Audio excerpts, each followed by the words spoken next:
Welcome to the preview of day two of the Star Sports Festival of Racing. We'll get stuck straight into the action with the 225, which is a 7 furlong contest. It's the Star Insurance Apprentice Handicap. Ed, we've got a really open-looking betting heat here. Who wins the first? Yeah, we have. Sadly, it's one non-runner, brings it down to 7, so no each ways really. But yes, wide open. It's 130 the field with us, so yeah, it is wide open. I thought horse number 8 at the bottom, Bonkers in Abundance, would be my selection here.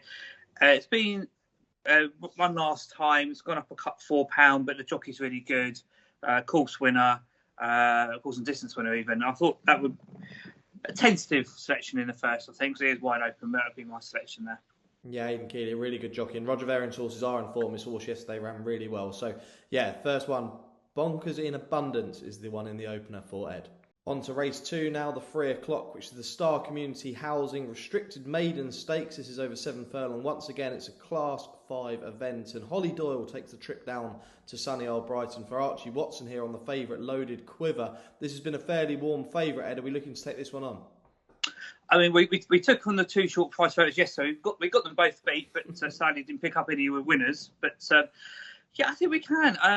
It was second last time at Yarmouth, but it really played up badly at the start, which was the negative for me. I thought I could take it on with the top one, Al Shabab.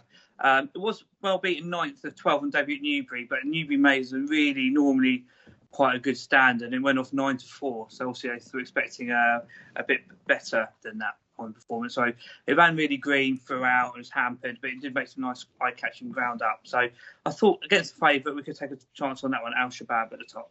Yeah, Andrew Balding sending a runner down to Brighton there. Al Shabab in the 3 o'clock for Ed.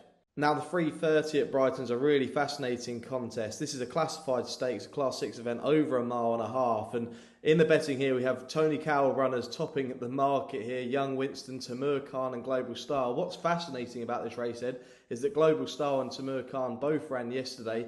Global Star picking up a win, Timur Khan unfortunately being denied late in the final furlong. They run again. It looks like the betting, though, thinks they could reverse the form.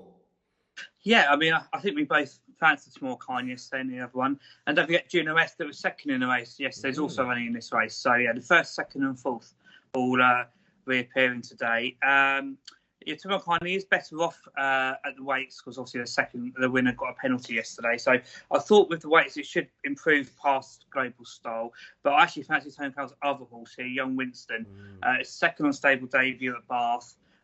Really eye-catching ride. And yeah, I thought, who knows with Tony Cowell? He has so many in there. But of the 3, I thought Young Winston would be my selection. Yeah, you wouldn't be surprised having a 1, 2, 3 here, but I agree with Eddie. I think Young Winston, a fairly warm favourite. I think this is a good favourite as well. I think this could go in for Millie Woodacott, who takes the ride here, taking £5 off. So Young Winston, the 3:30 for myself and Ed. The 4 o'clock at Brighton is the feature of the day. It's the Star Sports Brighton Challenge Cup Handicap. This is for the Brighton Challenge Cup. It's a Class 4 event over 1.5 miles. And Charlie Johnson horse topping the market, an alumnus. This horse is bound to be prominent. Will they be catching this one, Ed? Yeah, I thought it ran really well. One of the big handicaps at Goodwood last week. It was 66-1 chance, but it was a 0-19. It ran 5th. Dropped to 0-80 today. I can see why it's definitely top of the market. I think it's 11-4 last I looked, and I think, yeah, a wide open 11-4 the field. I thought 9 Eagle for Gary Moore would go well. Obviously, the ground's firmed up a little bit overnight. I think Gary Moore's pulled 3 of his horses out because of the going, but he's kept this one in, so they're obviously not too worried about the ground for it. And I thought 2 runs ago, we won nicely. So I thought 9 Eagle for Gary Moore here for me. Yeah, you're bound to see the local trainer Gary Moore have a winner during the Brighton Festival. I think this could be a good one as well. Around sort of 5-1, 11-2 mark. Night Eagle, the one in the 4 o'clock for myself and Ed. The penultimate race on day 2 is the 7 furlong Star Construction and Maintenance Classified Stakes, a Class 6 event over 7 furlongs. And looking at the betting here, it looks like No Turning Back's topping the market, but you can see 5 Tony Cowell runners in this race. It's not just the fact he's got 5 runners, it's the fact he's got 5 course and distance winners in the race as well. Is it a matter of which one, Ed? Yeah, I mean, I think the Vegas kid won yesterday, didn't he, for him? He was the shortest one. It's quite a significant non-runner here, Voodoo Ray, which was one we took on yesterday. One of the short price favourites that's come out now because of going. So I thought we could probably take him on with, Pat Phelan's horse. That's only had 8 runs. It's been second here twice. I thought it was quite good. It was second here in front of Voodoo Ray, and I thought we could definitely confirm the form of that one. So I thought we could take on the Tony Carroll bandwagon here and go with no turning back. He's a brave man, Ed is. He's taking on the Tony Carroll runners, 5 of them in the field, but no turning back for Ed in the penultimate race. And the final race on the card is a handicap, a Class 6 event over a mile. Unfortunately, we've had 2 non-runners in this race, so only 5 left in the field. Looks like we've got a favourite at the top of the market, a warm favourite for the Roger Varian yard once again in Paco's Pride. And Local Bay runs in here for the Tony Carroll yard, who also ran yesterday on the card, finishing 3rd there. What do we make of this one, Ed? With 5 runs, it's not easy. No, it's not. I thought Local Bay. I thought it looked the winner a furlong out and just tied up a little bit yesterday. I thought, but with it going a little bit faster today, I thought I'd have to be with Local Bay here for Tony Carroll. Surprise, another one there for him. But yeah, I mean, front 2 of the market, a little way clear of the others in the betting. But I just thought we could take Local Boy on over the favourite, Paco's Pride.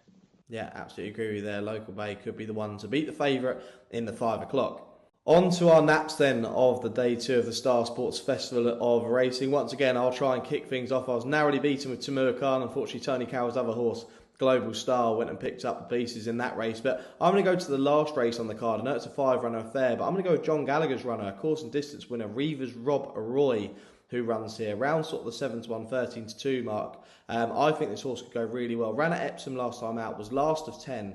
However, was very slow away and actually didn't really get too much of a run going through. So I think you can forgive this horse's run. But if you go back and look at his runs prior, he had a hat-trick at Brighton prior to that and was 2nd prior to landing that hat-trick. Absolutely loves this course. They put Darragh Keenan back on board, who gets along with this horse so well. I think this horse could go really, really well. I spoke to John Gallagher yesterday and he said that this horse was in good form. So I'm going to take a chance, a win bet on Reaver's Rob Roy in the last at Brighton. Ed, who's your nap today?